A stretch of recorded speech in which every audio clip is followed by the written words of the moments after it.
Hello everyone, welcome to my new video. আশা করি আপনারা সবাই অনেক ভালো আছেন। আমিও ভালো আছি। আজকে আপনাদেরকে পিৎজা রেসিপি দেখাবো। আর অনেক দিন ধরে ভিডিও আপলোড দেওয়া হচ্ছে না, তার জন্য সরি। নেক্সট টাইম আমি রেগুলার ভিডিও আপলোড দেওয়ার ট্রাই করব। তো যাওয়া যাক আমার পিৎজা রেসিপিতে। পিৎজা বানানোর জন্য প্রথমে আমি পিৎজার ডো তৈরি করে নেব। তার জন্য প্রথমে আমি এখানে নিয়ে নিয়েছি একটি বড় বাটি এবং দেখতে পাচ্ছেন কিছু পরিমাণ জল নিয়েছি। এবার এতে দিয়ে দিলাম 1 চা চামচ পরিমাণ চিনিটাকে এবার আমি জলের সাথে ভালো করে মিশিয়ে নেব। গাইস, আপনারা দেখতে পাচ্ছেন যে আমার চিনিটা ভালো করে মেশানো হয়ে গেছে। এবার আমি দিয়ে দেবো 1 চা চামচ পরিমাণ ইস্ট। ইস্টটাকেও আমি ভালো করে মিশিয়ে নিলাম। এবার এই মিশ্রণটাকে আমি 10 মিনিটের জন্য ঢেকে রেখে দেব। ইস্ট অ্যাক্টিভ হতে হতে আমি মাঝখানে চিকেনটা ভাজি করে নেব। তার জন্য আমি এখানে নিয়েছি প্রায় হাফ কাপ পরিমাণ চিকেন। এরপরে দিয়ে দেবো স্বাদ মতন লবণ, গোলমরিচের গুঁড়া, রসুন বাটা এবং আদা বাটা। এবার এই সবগুলো উপকরণকে আমি ভালো করে মিশিয়ে নেব। ভালো করে মেশানো হয়ে গেলে এটাকে আমি সরিষার তেল দিয়ে ভাজি করে নেব। আপনারা দেখতে পাচ্ছেন যে আমার মাংসটা ভালো করে মিশানো হয়ে গিয়েছে। এবার আমি কড়াইয়ে ভাজি করে নেব এবং এটাকে বেশি লাল লাল করে ভাজি করতে যাব না। পিৎজার জন্য এটাকে একটু সাদা সাদা করেই রেখে দেব। তবে এটা কাঁচা থাকা যাবে না। আপনার স্ক্রিনে যেমনটা আমার দেখতে পাচ্ছেন চিকেন ভাজি করা শেষ। এবার আমি চলে যাব আমার ডোতে। এতক্ষণে আমার ইস্টটা অ্যাক্টিভ হয়ে গিয়েছে। এবার একটু দিয়ে দেবো লবণ, তারপরে 1 কাপ পরিমাণ ময়দা। এবার এটাকে ভালো করে মিশিয়ে নেব।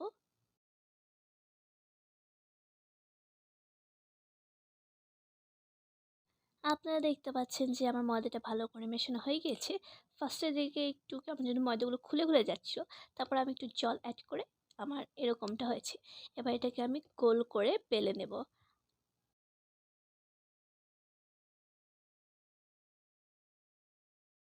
এটা সাধারণত হাত দিয়ে গোল করা হয়, কিন্তু আমি হাত দিয়ে পারি না, যার কারণে বেলে গোল করব।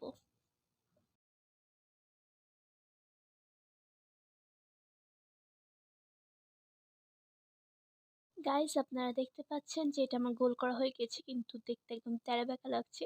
এটা কোনো প্রবলেম না এবং এটা এরকম পাতলা হবে। বেশি মোটাও না আবার বেশি পাতলাও না। এবার এটাকে আমি সাইড দিয়ে গুজে নেব, তখন আর এরকম তেরা বেঁকা দেখাবে না।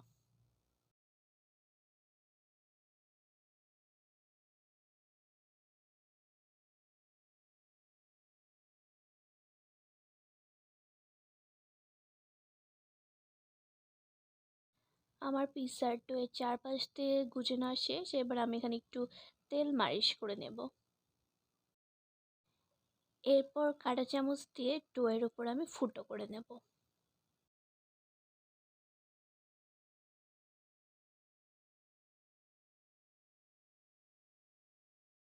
এটাকে ফুটো করা শেষ। এবার আমি বেক করার জন্য একটা ওভেন প্রুফ বাটি নিব।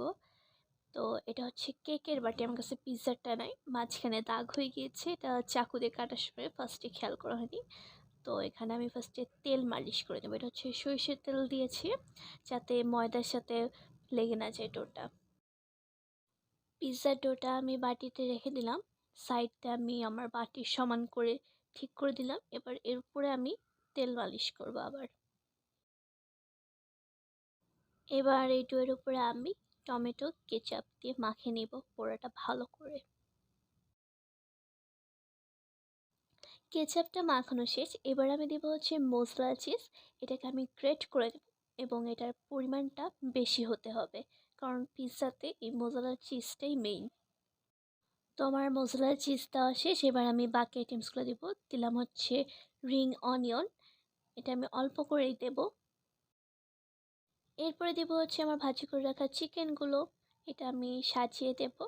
এটার পরিমাণও বেশি হতে হবে, আমি বেশি দিয়েছি। এরপরে আমি দিব হচ্ছে ক্যাপসিকাম।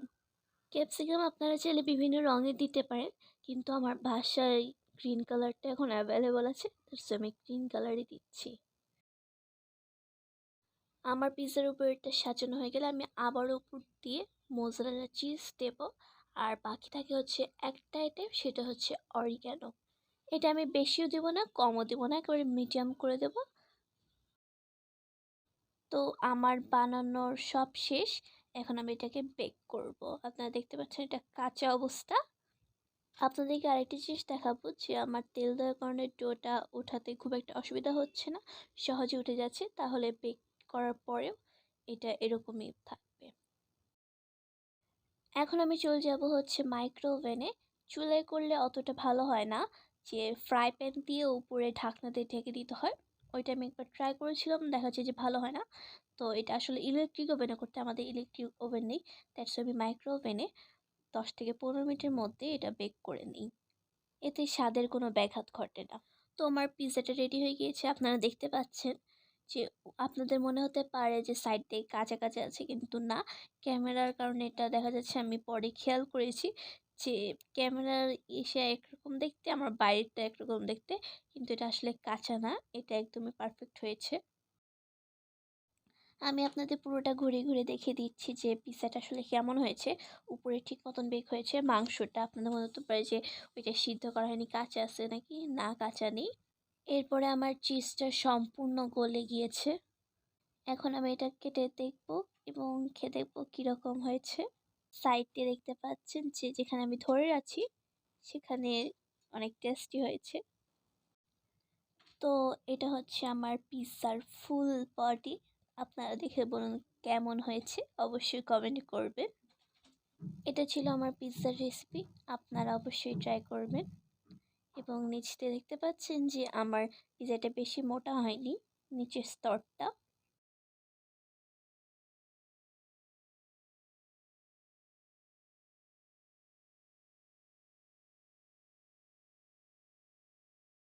এরপরে আমি আপনাদের পিছনের অংশটা দেখাবো যে পুড়ে গেছে নাকি ঠিক আছে।